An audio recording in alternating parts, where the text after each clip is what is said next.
le samedi 6 février et le dimanche 7 février. C'est l'ouverture de la médiathèque du pays de Lunel. On vous souhaite, au nom de la communauté de communes, au nom des élus, au nom de tous les collaborateurs et tout le personnel de la communauté, et plus particulièrement de la médiathèque, on vous souhaite la bienvenue. Donc c'est François Bernat qui s'adresse à vous en ce moment, le président, voilà, et est avec moi le vice-président délégué à la communication, qui a beaucoup travaillé et qui s'est beaucoup investi, avec également Jean-Louis Bouscarin, maire de Vallergues et vice-président à la communauté de communes, qui se sont beaucoup investis pour que cette médiathèque démarre, mais surtout aussi pour que cette journée d'ouverture soit une réussite pour tous. Nous espérons quand même une grosse affluence pour aujourd'hui, sachant qu'il y a déjà quand même pas mal de monde qui attend à la porte et qui commence à rentrer. Votre émission d'information. Agora. C'est un appel à l'État. Pourquoi ces vignerons, ils sont légalistes, légitimistes par rapport à l'État républicain? C'est plutôt une déception. Ce qu'on attend, c'est une solution à la question viticole, à la question qui est débattue de l'origine. Alors vous savez bien qu'il y a toute, Fabien l'a évoqué, la question de la fraude. Et on attend de l'État républicain qui trouve des solutions. D'ailleurs, l'exemple, c'est que à partir de juin 1907, le mouvement stop à partir du moment où on édicte une réglementation qui donne en partie satisfaction aux revendications. Oui, et le marché se redresse accessoirement. Et le marché se redresse, effectivement, accessoirement, mais... Les lectures de votre enfance vous ont amené à voyager ou vous ont incité Voilà, j'étais dans un collège où le jeudi et le samedi, on ouvrait la bibliothèque et il y avait des livres. Il y avait Gustave Aimard, il y avait Fenimore Cooper, il y avait Jules Verne, il y avait Jack London, Melville, etc. Oui. Ouais. Alors ça, c'est une grande ouverture vers le monde. Et vous commenciez déjà à voyager. Je voyageais je voyageais beaucoup. Et puis alors, quand vraiment j'ai voyagé, quand je me suis déplacé, la première fois par exemple pour les États-Unis, l'Amérique, j'y suis allé pour vérifier si mes lectures ne m'avaient pas trompé.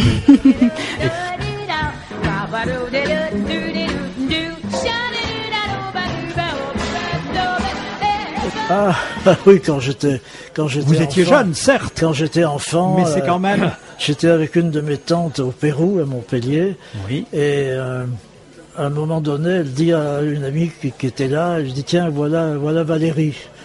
Et moi, je croyais que Valérie, c'était la petite fille qui joue au ballon à côté. Voilà. Et puis ensuite, j'ai retrouvé Valérie beaucoup plus tard. Parce que je connaissais son neveu, Jean Valéry, qui dirigeait le Midi Viticole. Et il m'a présenté à son oncle, qui m'a poliment dit bonjour. Et j'ai bien gardé de lui dire que j'écrivais des poèmes. En tout cas, Frédéric Jacques Temple, merci infiniment. Oui, merci Non, c'est moi qui vous remercie de m'avoir invité et de l'avoir permis de connaître cette médiathèque de Lunel qui est vraiment remarquable.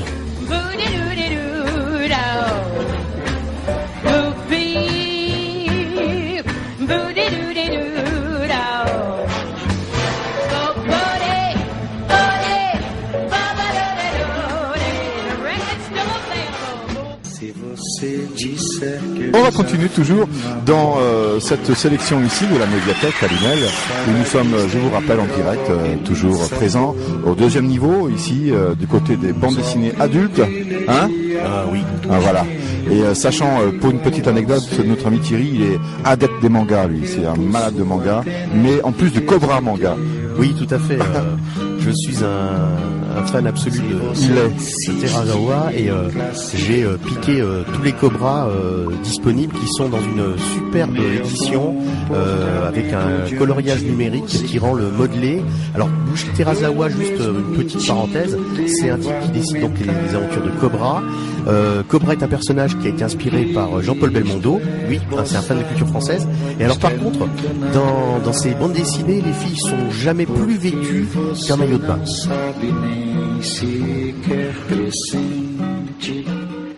Alors la Cora, si vous voulez écouter la Cora, vous allez au RAC, la musique du monde, et puis il y a des morceaux de Toumani, de Diabaté, mais c'est tout, parce qu'il n'y a pas d'autres genres de Cora, et c'est un instrument voilà, qui est né en Afrique de l'Ouest, et puis qui...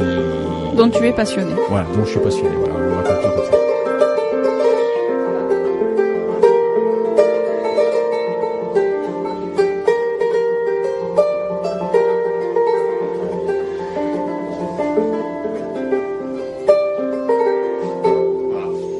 Voici l'émission Les Bons Plans. On se trouve sur la médiathèque de Lunel qui vient d'ouvrir ses portes depuis hier. Aujourd'hui, on est dimanche. Et on va parler de tout le numérique. On est en train de se rendre compte que les écoles sont en train de se numériser, que le cartable va peut-être se transformer en portable. Donc, je ne sais pas si tu peux m'en parler, Albert. Oui, effectivement, de plus en plus, on met à la portée des collégiens, des lycéens, l'informatique. Avec les outils qui vont bien. Il y a d'ailleurs un plan qui semble-t-il est prévu pour dans quelques temps au niveau régional et au niveau des collèges, de donner un ordinateur à chaque lycéen, si je ne m'abuse, je dis pas de bêtises. Donc là, c'est dans les projets électoraux de la campagne des régionales. Tout voilà. le monde, d'ici une semaine, toutes les listes vont annoncer qu'un ordinateur sera donné à chaque lycéen. Il y a des choses à dire d'ailleurs là-dessus. L'Extremadura est d'ailleurs un bon exemple qui relie les deux parties de l'émission, puisque c'est une région rurale pauvre, désertique, aride, où quand même 100% des foyers ont de la fibre, ont de la connexion très haut débit, et chaque foyer est équipé d'un ordinateur. Enfin, c'est toute une campagne de numérisation de ce pays où les gens se sont dit si on informatise la région, ça va créer de l'emploi. Et je pense qu'il faut se souvenir quand même de cette phrase connue dont je ne suis pas l'auteur. Science sans conscience n'est que ruine de l'âme. Ça veut dire que toute cette génération future, donc on va doter peu ou prou demain ou après-demain d'ordinateurs, eh bien il va falloir aussi qu'ils continuent de savoir d'où ils viennent, où ils vont, et il ne faudra pas leur supprimer d'avoir la moindre notion de l'histoire à la fois de leur pays et du monde, parce que sinon on va fabriquer des têtes bien pleines mais mal faites.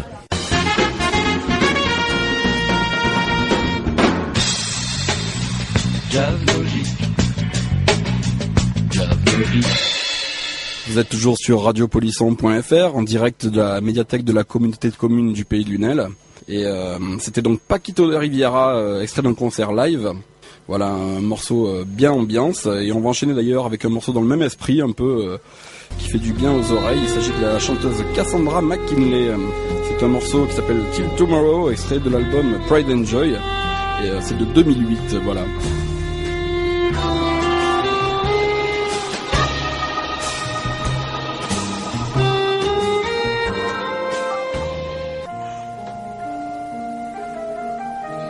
Nous voici à la médiathèque.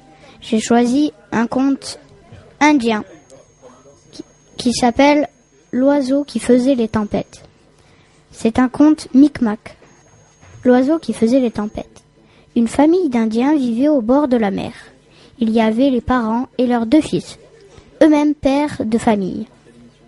C'étaient des pêcheurs et ils aimaient manger, par-dessus tout, de l'anguille de mer. Un jour, la tempête se leva.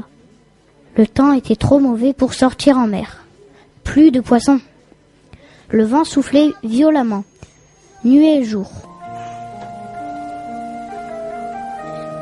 André, j'espère que tu nous écoutes, car j'ai lu ce conte pour toi. Rendez-vous mercredi à 13h pour une nouvelle émission de la Cour des comptes. Au revoir et bonne visite de la médiathèque.